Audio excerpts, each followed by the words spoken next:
Hello, Thomas Azar here, and welcome back to my channel, In the Mind of a Pianist.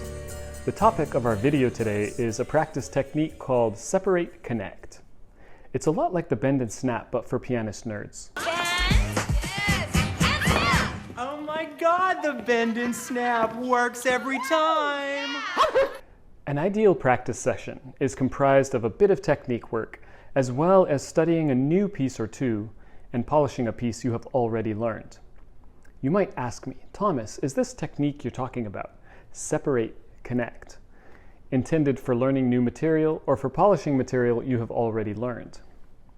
This technique can be utilized in both of those scenarios, and it serves a different function whether it's new music or old music. The basic concept is we are teaching to the brain. In other words, we want to practice in a way which takes into account the way our brain functions and how our brain learns. We know that our brain responds very well to repetitions, to an extent. My teacher, the late Philip Kalin, used to say in my lessons, "Repetition is the mother of learning." And you basically have to lock yourself up and practice until you learn it. But another part of this is that we know at a certain point of playing repetitions, you get diminishing returns. So what you want to do is give yourself several different perspectives as you repeat a passage. This optimizes that level of growth and efficiency because it stimulates your brain into being more interested and creates a brain state which is receptive to taking in new information. Our brain often resists brand new information, we can call it novel data, and learning new things can even feel uncomfortable. It's valuable to know this and expect it because that reduces toxicity and anxiety in the body. The brain resists new information because it's striving to always relate any new information to information it already has stored. This is why it's so important to know your scales in all keys as well as all the different chords. We will discuss that more in future videos. Just remember that when working with familiar information, it's more comfortable. However, your brain loves just the right amount of novel information mixed in with concepts you have already learned like scales and chords. This is the Holy Grail, and this is what we strive to achieve when learning new music. It's like adding polyester to cotton fabric to make it stronger. There are many life hacks when it comes to this stuff, and with a valuable methodical approach, you can work with your brain and not against it to be efficient and productive in learning your pieces. First, choose a small section of new music to work with and play each note firmly with a clear preparatory movement, usually some kind of lift, and a clear attack. Give every sound its own impulse. Allow a good amount of time space between every sound. Remember in our last video, we discussed finger and arm alignment. This is the most important concept to get right before you can add anything else. Center the weight of your arm on each note. Show your body where to go. We often don't move laterally or sideways enough, so add a little extra lateral movement for generosity's sake. This process is called mapping. I will demonstrate this process with a piece I am currently learning for my upcoming recital in 5 months. I'm going to think about something I call a dynamic grab for each finger. It's a more active way to grab notes and chords, and it is a time saver. It involves grasp and release, grasp and relax instantly. This is the Gigue from Bach's English Suite No. 2 in A minor.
Remember how we said your brain responds well to various perspectives of the same information? Here is a variation on this practice technique. I'm going to double strike any and all eighth notes. Play with a supple arm, wrist, and finger. This means your muscles are engaged, your body is supported, your arm is buoyant, as if it's floating on the ocean and being foisted up by random waves. And there is a little give, but not too much. Your arm weight should be a help, not a hindrance.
Now, let's look at another piece I'm learning, Beethoven's very famous Pathetique Sonata in C minor, Opus 13. There is a section which makes me think of a German husband and wife. They are little people, very spry on the rocks, who enjoy rock climbing in Kalymnos, Greece, on holiday, while yodeling a conversation to each other. This section is extremely challenging for me, as I want to have a lot of control over every single tone so that it can tell the story of my German yodelers in Greece. If even one note is out of place, it will greatly detract from the final result. When I cross my right hand over my left hand, I need to feel a serious squeeze in my pectoral region. This isn't a normal everyday feeling, so I must call a lot of attention to it and make sure I get it consistently right. I can do this most effectively when I'm taking all the pauses between tones. I can even repeat a tone multiple times to be efficient with my time and get the most out of my practice session. It's important to treat this as a session of experimenting. Keep changing little things until you find the best way to hold your body, the best posture, and the best way to move. Notice how close you need to be to the keys so that they respond best.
Here is another example.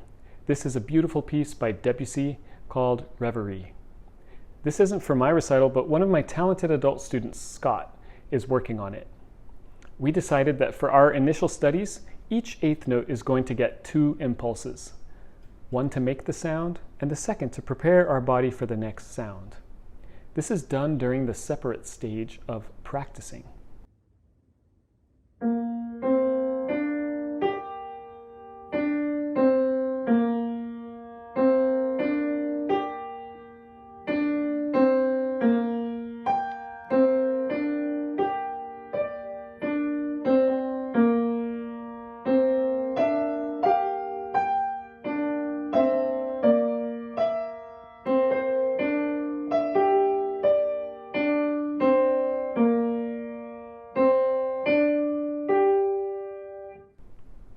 technique which is learned slowly, thoroughly, with more detailed movements or more complex movements means you have learned it more securely by orders of magnitude.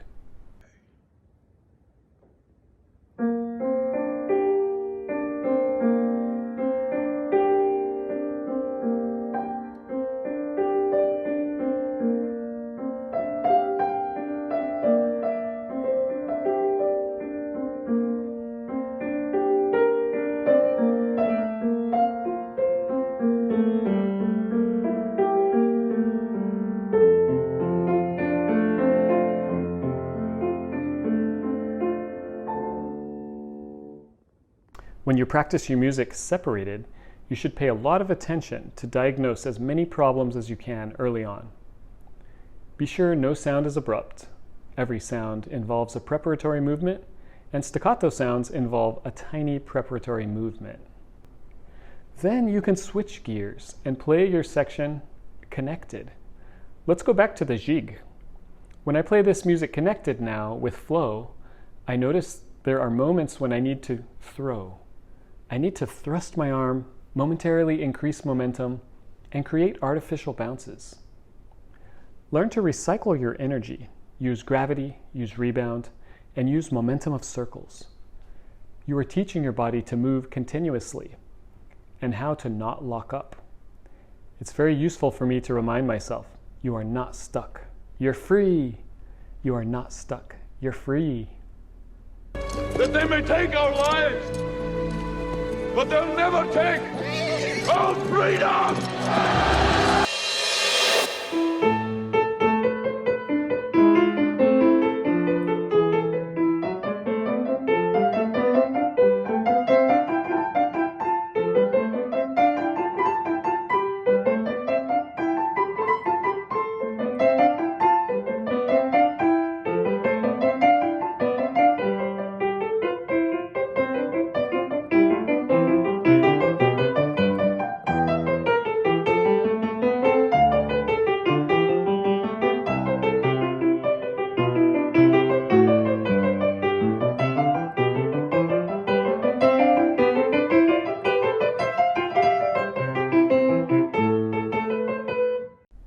In future videos, we will sometimes refer back to this concept of parsing out different details as we practice. Here is a list of concepts to think about as you practice your music in a separated way and follow it up by playing it in a fluid, connected way.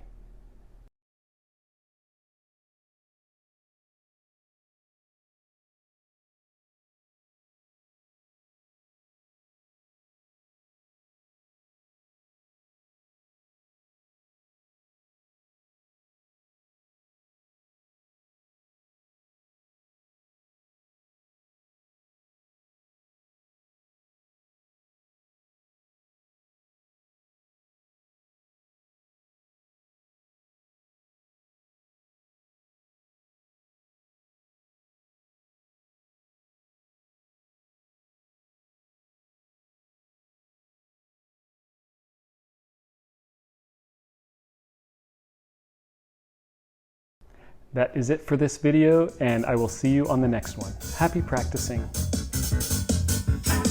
not so mute. I'm just a string of shells. I'm no mute. Just used to speak too soon. Keep your talk. It's you who burn and I hate. Keep your shrieks. I'm all ears to myself. Lost my voice. Stop rushing me. There are places in the road. Give me some time to wear it on the road. Leave me be. Walking the walk.